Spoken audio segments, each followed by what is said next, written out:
It's my top stacks on DraftKings and FanDuel for week 11, and we're starting right now. What's up, guys? Welcome to another DFS video. If this is your first time here and you want to become a profitable DraftKings player and get better at betting, start now by subscribing to the channel. Make sure you hit that notification bell so you don't miss anything along the way. Gonna jump right into it today, and I want to start with my favorite game on the entire slate, Carolina and Atlanta. So on my first stack, I'm gonna stack up the Carolina side of the ball, Kyle Allen to Christian McCaffrey to DJ Moore. Gonna bring it back with Julio Jones for Atlanta. And hear me out, I do think that you are gonna need some savings when it comes to this stack, but the good news is I will have a value video out on Saturday, so be sure and check that out. But Kyle Allen in particular just seems so cheap in comparison to some of the other quarterbacks on this slate. He's 5,300 on DraftKings, 7,200 on FanDuel, and one of the best game environments I think that we have on this entire slate. Have Carolina projected for about 65 offensive plays. The game plays overall are the highest on the entire slate outside of Detroit and Dallas. So I think that this is a spot where if people are going to be a little bit nervous based on Atlanta shutting down New Orleans last week, we just have a much larger sample of Atlanta not having a strong defense this year. So they're the 32nd best team at defending short passes. They're still below average in defending deep passes as well, but Kyle Allen isn't someone that's going to take a ton of chances downfield. I think it sets up really well for Christian McCaffrey and DJ Moore in particular on that side of the ball. So you don't need me to kind of give you permission, I guess, to play Christian McCaffrey. 10-5 on both sites. He is extremely expensive, but at home against Atlanta, a team that has historically been extremely poor at defending running backs in the passing game, it really doesn't get much better from a matchup perspective for Christian McCaffrey. Having projected for the most touches on the entire slate. He's expensive, but if we're talking tournaments, I think in this stack, you can still roll him out. Nice team total there, 28, almost 28.5 points against Atlanta at home. Like, this is an amazing spot. So I think that Christian McCaffrey, not a lot more needs to be said there. But DJ Moore seems like he's one of the most underpriced assets on the entire slate. 5,900 for a guy that's still top 8 in weighted opportunity rating over the last 4 weeks. Love the spot, again, for these pass catchers for Carolina. They're going to catch in areas of the shorter side of the field. So I think that DJ Moore is one of the guys that could benefit the most from that. So I think that he's interesting, especially in stacks, in tournaments. If you did want to just play DJ Moore as a solid value, I think that makes a decent amount of sense. Curtis Samuel is someone I considered, but I struggle with Curtis Samuel at times because even though he's seeing some deeper targets down the field, he's such a small wide receiver that he can just kind of get swallowed up at times by the defenses. So I think that if I had to pick one guy between the two, it's probably DJ Moore for me this week. And if we're just looking at some other things that really matter, total yards over the last 4, it's really hard to get away from Julio Jones on the other side of the stack. I think there's some good value at Atlanta,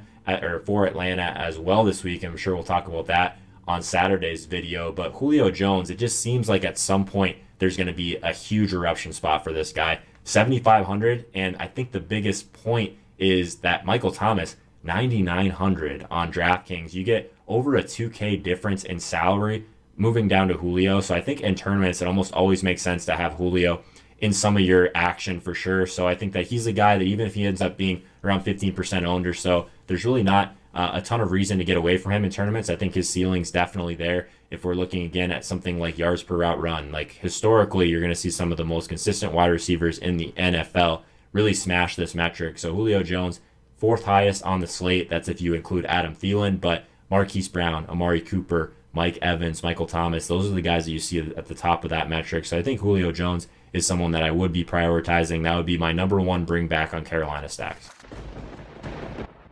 This one's not a full game stack, but I do think that Josh Allen to John Brown is one that could go under owned this week against Miami. So 6,600 for Josh Allen on DraftKings, 7,800 on FanDuel. He is someone that hasn't thrown downfield as much this year, but I do think that the upside is there. We know he's going to give us a decent amount on the ground as well, having projected for the 2nd most rushing yards on the slate, behind, of course, Lamar Jackson. So I think that in that mid-range, I think most people are probably going to go to Deshaun Watson, Jameis Winston, those type of plays in the mid-range, maybe even Dak Prescott. So I think that it could be a spot where we get Josh Allen at lower ownership. Miami is a team that we know they can be beat deep. They can be beat almost all over the field. The team that's played a little bit better, at least on defense in recent weeks, but I still think that targeting them makes a ton of sense. It is a kind of mediocre total as well. So anytime you move past like the top implied totals on a slate, you can get lower ownership typically. And I do like one thing about this in particular that stood out. Buffalo's offensive line is not really what I'm looking at. I'm looking at the defensive line on the other side of it. So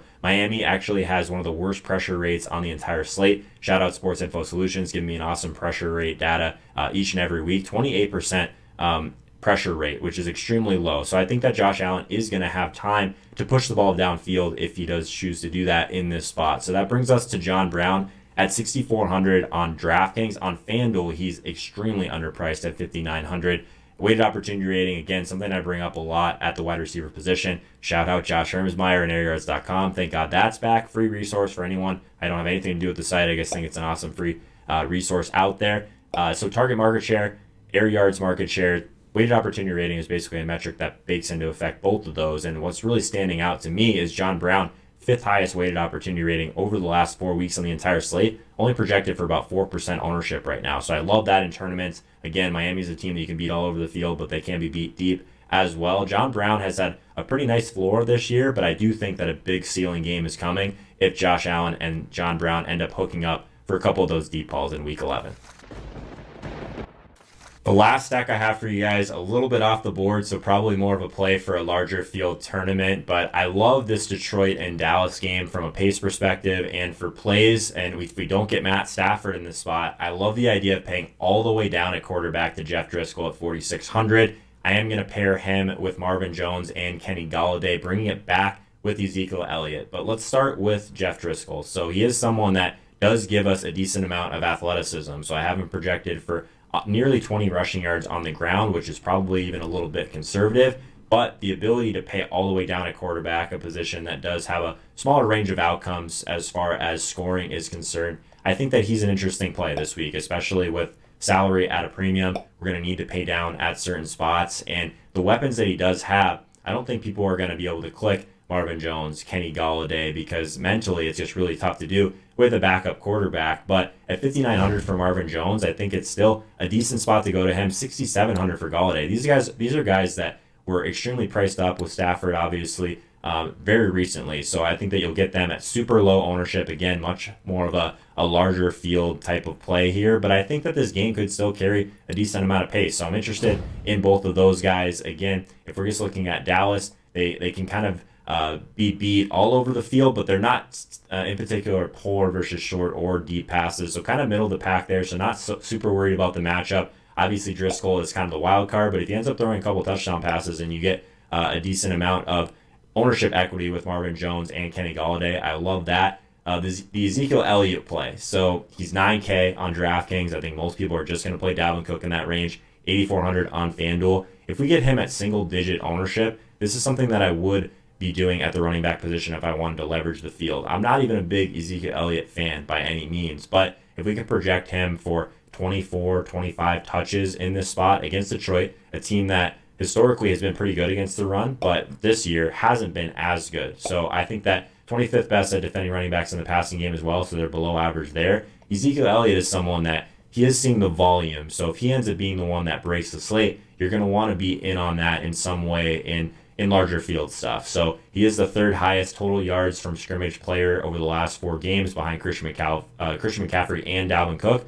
So I like Zeke quite a bit. You get a decent amount of savings if you move down to someone like Leonard Fournette. So I think he's in this weird salary spot to where most people are going to play Dalvin Cook. So I'm interested in Zeke in tournaments. We know that Amari Cooper is probably going to get Darius Slay on the outside as well. So if they end up leaning a little bit more on Zeke, again, a guy they paid a lot of money, it could really work out in tournaments, and you're already paying down with your quarterback, and you have kind of a lower owned Detroit stack on the other side of it. If you're looking to take your game to that next level, I go live each and every Sunday morning at 11:30 Eastern time on Twitch. So come hang out with us, twitch.tv/Joe Holka. You won't regret it. Check out these other videos right here while you're waiting, and I'll see you guys on Sunday.